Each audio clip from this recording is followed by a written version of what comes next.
Welcome to the Theatre of Dreams.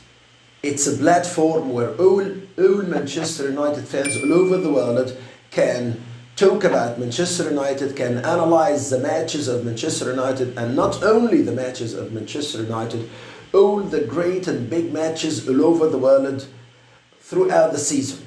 So, today we are going to analyze the match between Arsenal and Man United. It was a very exciting match, and I enjoyed every moment of it. It was typical of the Premier League. High tempo, high pressure, pugnacity, power, speed, every element was there. So, how important, let's start where how important was the match for Man United and for Arsenal.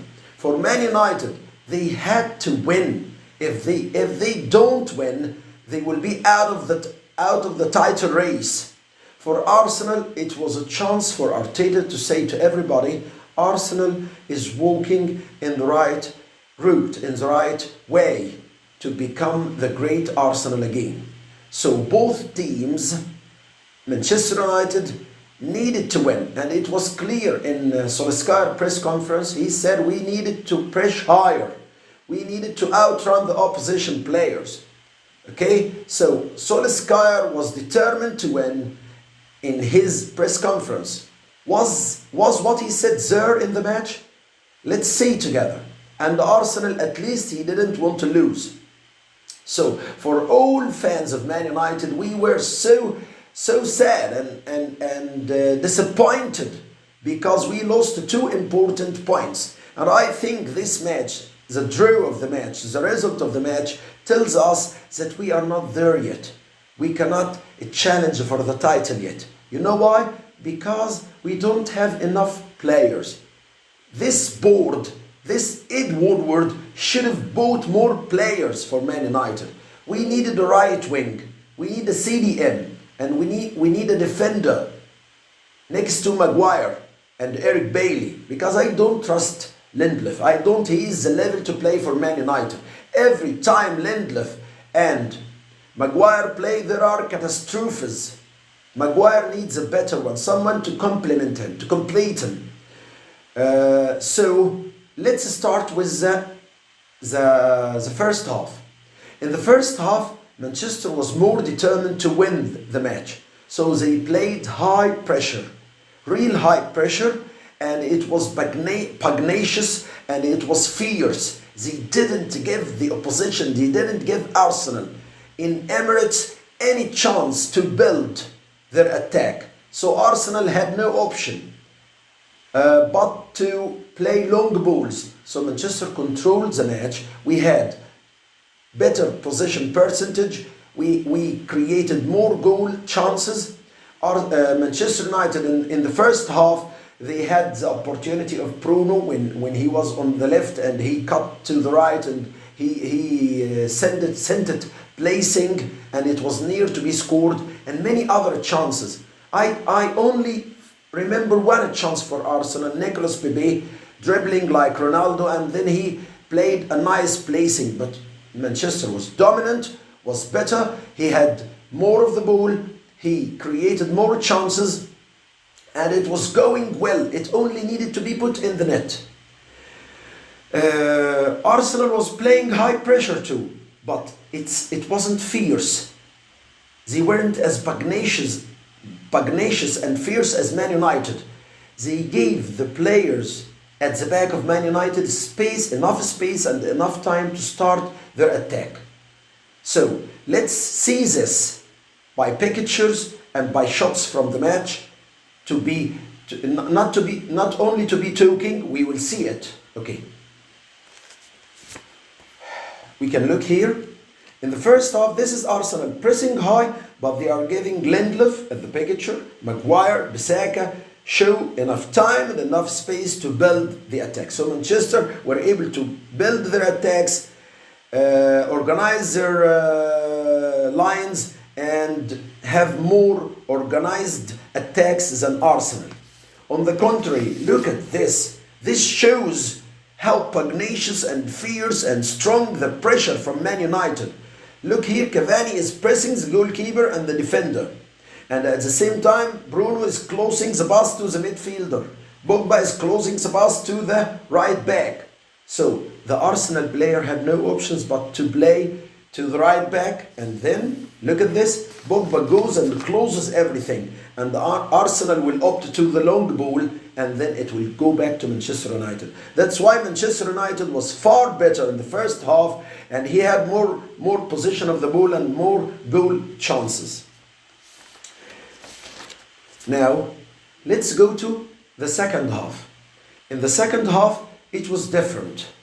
I think Arteta went into the dressing room and said to his players, we need to be better. We need to play to win the match. We need to press higher, more pugnacious and more fierce. We need to stop them from playing the ball from the back to the middle and to the wings or to the attackers. And there was something that happened in the first half, at the end of the first half, towards the end of the first half, that it changed the tactics of Man United. Scott McTominay, who I think is a good player, went out because of injury. Okay?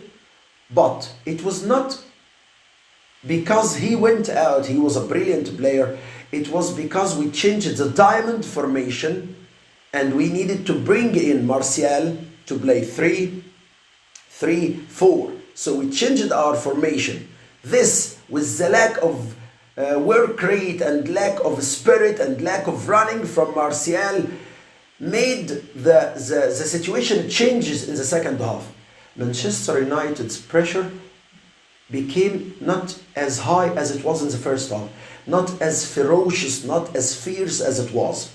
So in the second half, first 10 minutes, Arsenal was sweeping Man United until Man United started to regain itself, regain its spirit, and the match after that became one chance here and one chance there. In the second half, everything was different.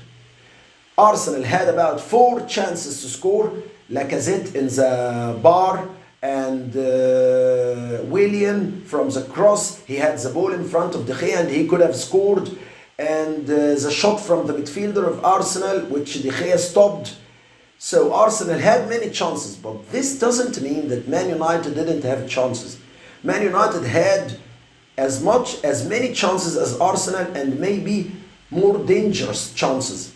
Let's remember the chance of Cavani that was played from Luke Shaw. He was alone and the goalkeeper was nearly empty. I don't know from where that left back of Arsenal, the Portuguese left back, appeared and stopped it. And the other one, the over from the corner that Cavani had like a scissor kick, and it was nearly in the goal. So Man United was playing determined to win the match, but they should have played that way against Sheffield, because Man United's results against top 6 is not good. It's either draw or a loss. If you want to win the league, you should beat the top 6 as well as you beat the small teams. So I think Man United chances to win the title are so weak now. We should keep our form to be like the second or third, and this board head by Ed Woodward should exert more effort. They should support Solskjaer. He needs players. Now imagine with me, if we have Jack Grealish in the summer, and in last winter we could have Haaland, Jack Grealish, Haaland, Bruno, and now we could have bought in this transfer window, which is about to close, we could have bought a center midfielder or a defender next to Maguire. We could have challenged better for the title race. So now I will talk about the best players from both teams. For me, Arsenal, Martinelli, who plays in the front 3, was amazing in attack and in defense. Also in Arsenal, Nicolas Pepe, I felt he was the only player in Arsenal who had the creativity to create something out of nothing, and he was so dangerous. And from Man United, I will always praise Bruno Fernandes and what he has brought for Man United. Now let's see what he has brought.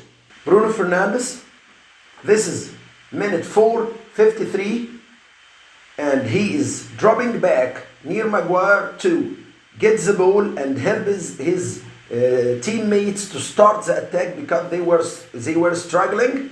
And look, after he did that, 2 or 3 seconds, he is running with the attack. He is keeping himself in the attack, and he is running. He reached the midfield, and 3 seconds later, he reached the attackers and he joins them. How much effort does he exert? This player runs every second in the match. He wants to win. He doesn't surrender. He plays in every place. He has the freedom and he should be given the freedom. I wish all the players play with his spirit. He represents the real soul of Man United. And to show you something important, the pressure in the second half. Look with me here. This is Manchester United in the second half. Look here. Rashford is leaving many acres for the left back to get the ball. And Martial is leaving 2 Fiddans for the other right back to get the ball and start the attack. Manchester is not pressing high at the first half. That's what I said. And here, look at Arsenal. It's different in the second half. Full attack, high pressure, ferocity, fierceness. Look, 3 players of Arsenal are pressing De Gea, Maguire, Lindelof and Bissaka, and De Gea had no option. He played the long ball and it is cut, and Arsenal is gonna get the ball and attack again and again and again. That happened a lot of times in the first 10 minutes of the second half. I hope you have enjoyed our show tonight from the Theater of Dreams, and I wish you put a like and share and subscribe to watch a lot more videos in the next coming days.